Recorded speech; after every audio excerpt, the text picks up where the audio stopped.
Hi friends, welcome to GD Law Studies. இன்னைக்கு வீடியோவில் என்ன பார்க்க போகிறோம்னா ஆல் இண்டியா பார் எக்ஸாமினேஷன் 18 எழுதி அவங்க எல்லாருக்குமே இப்போ தான் ரீசெண்டாக ரிசல்ட் வந்திருந்தது.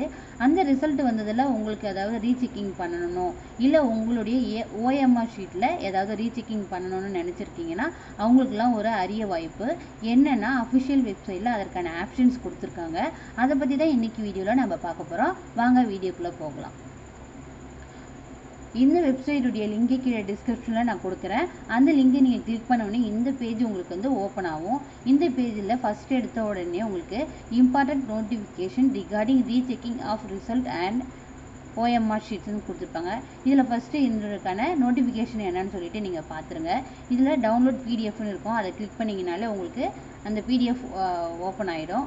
இதில் என்ன கொடுத்துருக்காங்கன்னா உங்களுடைய ஓஎம்ஆர் ஷீட்டு இல்லை உங்களுடைய ரிசல்ட்லேயே அதை ரீசெக்கிங்